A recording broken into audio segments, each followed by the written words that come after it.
Hello दोस्तों, मेरा नाम नीरज। स्वागत है आपका ITI टिक्स यूट्यूब चैनल पर।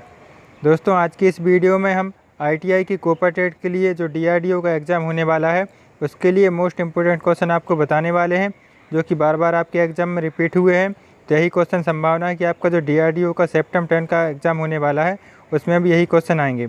इस वीडियो में हम आपको 25 क्वेश्चन बताएँगे और इसी तरीके से लगातार हमारी वीडियो आती रहेंगी DRDO के लिए जो वैकेंसी आई है उसके लिए। तो अगर आप कोपा टेट के स्टूडेंट हैं तो डेली आप हमारी यूट्यूब पर इस वीडियो को देखिएगा। हम आपको डेली 25 क्वेश्चन सॉल्व कराएंगे जो कि आपके एग्ज़ाम में पूछे जाएंगे DRDO के सेप्टेम्बर 10 के एग्ज़ाम में। तो चलिए शुरू करते हैं हमारी वीडियो। तो चलिए हम देखते हैं हमारा कोपा थ्योरी का मोस्ट इम्पोर्टेंट पहला क्वेश्चन, जो कि है कंप्यूटर हार्डवेयर में जो सिलिकॉन का बना होता है डाटा को बहुत अधिक मात्रा में भंडारण कर सकता है, क्या कहलाता है। ऑप्शन ए दिया गया है डिस्क, बी ऑप्शन है चिप, सी ऑप्शन है फाइल्स और डी ऑप्शन है मॉडेम। दोस्तों, आप जानते होंगे जो IC चिप होते हैं जिन्हें हम इंटीग्रेटेड सर्किट चिप भी बोलते हैं, वह सिलिकॉन के बने होते हैं। तो इस तरीके से आप यह अंदाज़ा लगा सकते थे कि इसका जो आंसर भाई बी ऑप्शन सही होगा। मतलब जो चिप होते हैं वह सिलिकॉन के बने होते हैं और डाटा को बहुत अधिक मात्रा में भंडारण कर सकते हैं। इसका आंसर बी सही हो जाएगा। दूसरा इंपॉर्टेंट क्वेश्चन है तृतीय पीढ़ी के कंप्यूटर में निम्न में से किसका उपयोग किया जाता था। तो दोस्तों, आप जानते होंगे जो पहली पीढ़ी के कंप्यूटर हैं, दूसरी पीढ़ी के कंप्यूटर हैं, वह सारे क्वेश्चन हमने आपको कवर करवा दिए हैं उनमें किसका उपयोग किया जाता था। दोस्तों, इस क्वेश्चन का आंसर आप जानते होंगे तृतीय पीढ़ी के कंप्यूटर में एकीकृत परिपथ का उपयोग किया जाता था। इसी तरीके से आपको शुद्ध हिंदी में क्वेश्चन पूछे जाते हैं, जैसे कि तैसे क्वेश्चन हमने आपके लिए यहाँ पर बताए हैं, इसी तरीके के क्वेश्चन आपके एग्जाम में पूछे जाएंगे। तो दूसरे क्वेश्चन का आंसर हमारा ये सही हो जाएगा। तीसरा क्वेश्चन है जो कि आपके 2018 के एग्ज़ाम में पूछा गया है, फ़ॉन्ट के विभिन्न गुण हैं। यहाँ पर आपसे पूछा गया है कि फ़ॉन्ट की जो विशेषता हैं, मतलब उसमें जो कौन कौन से गुण होते हैं, जैसे कि फ़ॉन्ट का आकार होता है, फ़ॉन्ट का हम रंग बदल सकते हैं, फ़ॉन्ट का पेस होता है। तो इसी तरीके से आपसे जो गुण पूछे गए थे, तो यहाँ पर जो तीनों के तीनों जो ऑप्शन दिए गए हैं A, B और C, यह तीनों फ़ॉन्ट के गुण हैं। तो हम इसका आंसर डी सही करेंगे। क्वेश्चन है हार्डवेयर, सॉफ्टवेयर और डाटा को प्राधिकृत प्रयोक्ता के बीच शेयर करता है। दोस्तों, इस क्वेश्चन में जो हिंदी है वह बहुत ही हार्ड लेवल की है। तो इस तरीके के जो क्वेश्चन है आपको शुद्ध हिंदी में पूछे जाते हैं, तो ऐसे क्वेश्चन को आप वहां से इंग्लिश वाला ऑप्शन होता है वहां से इंग्लिश में पढ़ सकते हैं और इसका आंसर लगा सकते हैं। यहाँ पर हम आपको बताते हैं कि इसका आंसर क्या होगा। तो आप अंदाज़ा लगा सकते हैं, अगर आपको शेयर करना है कोई भी चीज़ तो सबसे पहले आपको ज़रूरत पड़ती है नेटवर्क की। अगर नेटवर्क होगा तभी आप कोई भी चीज़ शेयर कर पाएंगे। इसलिए जो हमारा क्वेश्चन है हार्डवेयर, सॉफ्टवेयर, डाटा को प्राधिकृत प्रयोक्ता के भी शेयर करता है नेटवर्क, मतलब ए ऑप्शन सही हो जाएगा। चलिए अब हम देखते हैं हमारा अगला क्वेश्चन क्या है। पांचवा क्वेश्चन है, यहाँ पर जो खाली स्थान दिया गया है यहाँ पर कौन सा शब्द आएगा वह आपको बताना है। हम क्वेश्चन पढ़ते हैं, किसको सिग्नल के कमज़ोर होने पर उसे सामर्थ्य प्रदान करने के लिए उपयोग में लाया जाता है। तो आप जानते होंगे अगर सिग्नल कमज़ोर है तो हम रिपीटर का उपयोग करते हैं उसे सामर्थ्य देने के लिए। इसका भी ये ऑप्शन सही हो जाएगा। छठवां मोस्ट इम्पोर्टेंट क्वेश्चन है जो कि आपके एग्जाम में पूछा गया था, WLL का फुल फॉर्म क्या होता है।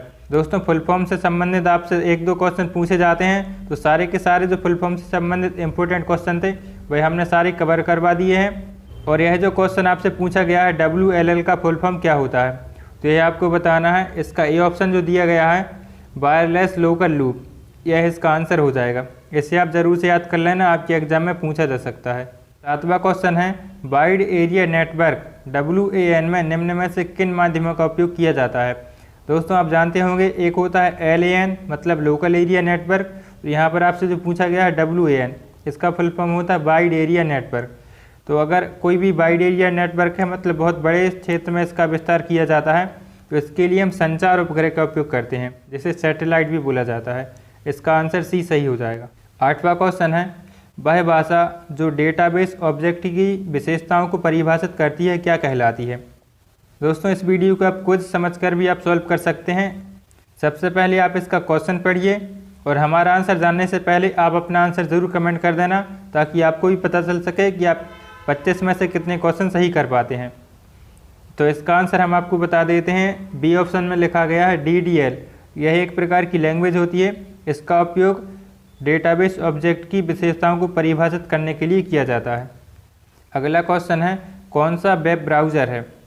यह बहुत ही सरल क्वेश्चन है जो कि आपके एग्जाम में पूछा गया था। इस तरीके के 2-3 जो क्वेश्चन वह हमने देखे हैं कि आपके एग्ज़ाम में पूछे जाते हैं, कौन सा सर्च इंजन है, कौन सा वेब ब्राउज़र है।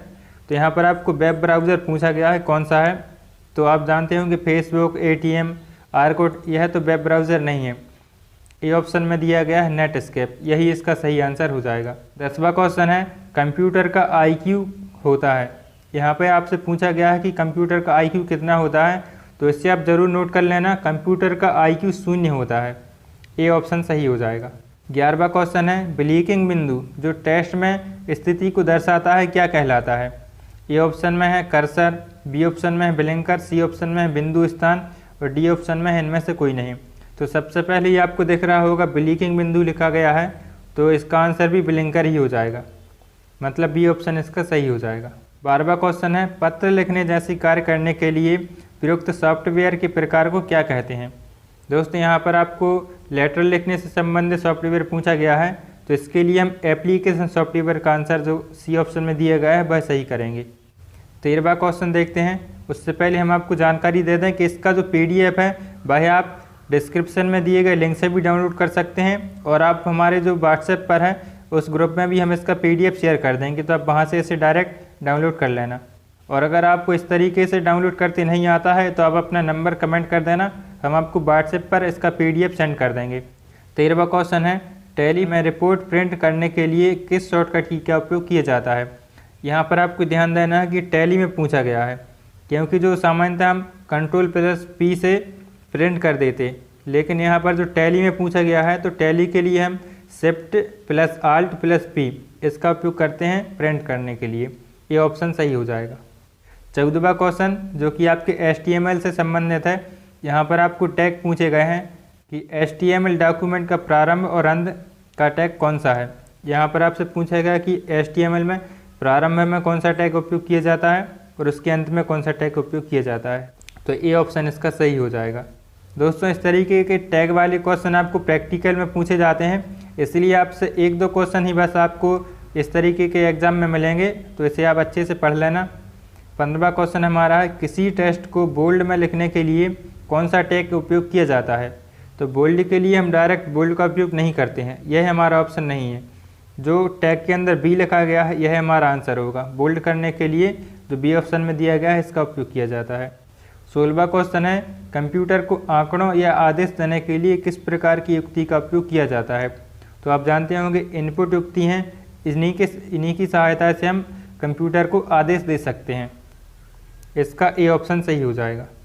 17वां इम्पोर्टेंट क्वेश्चन है किस मेमोरी का डाटा कंप्यूटर में विद्युत प्रवाह बंद होने पर नष्ट हो जाता है।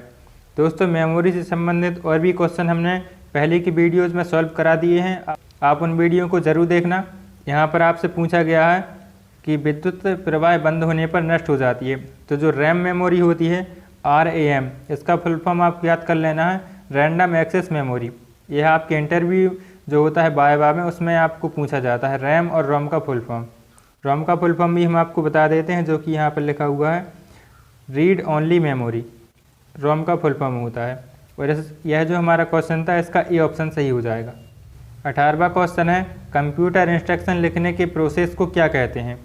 तो बहुत ही आसान क्वेश्चन आपसे बन जाएगा। कंप्यूटर इंस्ट्रक्शन लिखने संबंधी प्रोसेस को कोडिंग बोला जाता है, डी ऑप्शन सही हो जाएगा। अगला क्वेश्चन देखते हैं निम्नलिखित में से कौन सा operating system single user operating system भी कहलाता है। तो आप देख रहे होंगे सी ऑप्शन में लिखा गया है DOS, DOS। इसका फुल फॉर्म भी हम आपको बता देते हैं डिस्क ऑपरेटिंग सिस्टम। यह हमारा सिंगल यूज़र ऑपरेटिंग सिस्टम होता है, सी ऑप्शन सही हो जाएगा। 20वां इम्पोर्टेंट क्वेश्चन है वर्तमान समय में अधिकतर कंप्यूटरों में कौन सा माइक्रोसॉफ्ट ऑफिस संस्करण का प्रयोग किया जा रहा है। अभी जो वर्तमान समय में कंप्यूटर हैं उसमें कौन से MS ऑफिस का उपयोग किया जा रहा है, तो MS ऑफिस 2010, मतलब ए ऑप्शन में दिया गया है, यह हमारा आंसर सही हो जाएगा। 21वां क्वेश्चन है MS एक्सेस में फील्ड नाम की अधिकतम लंबाई कितनी होती है। MS एक्सेस में फील्ड नाम की अधिकतम लंबाई होती है 64 कैरेक्टर, इससे अधिक हम फील्ड का नाम नहीं रख सकते हैं, बी ऑप्शन सही हो जाएगा। 12वां इम्पोर्टेंट क्वेश्चन है विजुअल बेसिक एप्लीकेशन VBA में वेरिएबल होते हैं। यहाँ पर जो खाली स्थान दिया गया है इसमें कौन सा शब्द आएगा भाई आपको बताना है। विजुअल बेसिक फॉर एप्लीकेशन में वेरिएबल होते हैं केस सेंसिटिव, इसका आंसर ए सही हो जाएगा। यहाँ पर जो खाली स्थान है वहाँ पर केस सेंसिटिव शब्द भरा जाएगा, तो पूरा सेंटेंस हमारा होगा VBA में वेरिएबल केस सेंसिटिव होते हैं। 23वां क्वेश्चन है, समय समय पर किसी फाइल में डाटा को जोड़ना, डाटा को बदलना तथा डाटा को मिटाना फाइल का खाली स्थान कहलाता है। यहाँ पर भी आपको खाली स्थान में जो शब्द आएगा वही आपको बताना है। तो बहुत ही आसान क्वेश्चन है, अगर आप थोड़ी बहुत भी इसे अच्छे से पढ़ेंगे तो आपके लिए बहुत ही आसानी से इसका आंसर बन जाएगा। तो हम देखते हैं इसका आंसर क्या होगा। अपडेशन इसका आंसर होता है। किसी को भी हम फाइल को अपडेट करते हैं, मतलब उसमें कुछ भी जोड़ते हैं, उसमें कुछ बदलते हैं या कुछ मिटाते हैं, तो भाई आप अपडेट करते हैं फाइल को, इसलिए इसका ए ऑप्शन सही हो जाएगा। 24वां क्वेश्चन है, इसके बाद हमारा लास्ट क्वेश्चन होगा, डॉक्यूमेंट में अगले पृष्ठ पर जाने के लिए किस कुंजी का उपयोग किया जाता है। तो डॉक्यूमेंट में जब हमें नेक्स्ट पेज पर जाना होता है तो पेज डाउन का उपयोग हम करते हैं। यह हमारा ए ऑप्शन सही हो जाएगा। दोस्तों, वीडियो का नेक्स्ट पार्ट देखने के लिए प्लीज़ चैनल को सब्सक्राइब कर लेना। आपके लिए इसी चैनल पर जो अगला पार्ट मिलेगा तो कुल मिलाकर आपके 150 क्वेश्चन हो जाएंगे, जो कि आपके एग्जाम में बहुत ही इंपॉर्टेंट होंगे। 25वां क्वेश्चन दिया गया है, किसी व्यक्ति को ईमेल द्वारा मेल भेजने के लिए प्रयोगकर्ता को किस जानकारी का होना आवश्यक है। इसका आंसर तो आप स्वयं ही बता सकते हैं कि जब तक आपके पास ईमेल एड्रेस नहीं होगा तो आप उसे ईमेल नहीं भेज सकते हैं। तो सबसे ज़्यादा आवश्यक होगी आपके लिए ईमेल एड्रेस की। तो ईमेल एड्रेस के द्वारा हम किसी भी व्यक्ति को ईमेल भेज सकते हैं। इसका ए ऑप्शन सही हो जाएगा। क्या करते हैं, आपको सारी जानकारी अच्छे से समझ में आ चुकी होगी। तो प्लीज़ अगर आपको वीडियो पसंद आई तो लाइक कर देना और अपने दोस्तों में ज़रूर शेयर कर देना। तो मिलते हैं अगली वीडियो पर, तब तक के लिए आपका बहुत बहुत धन्यवाद।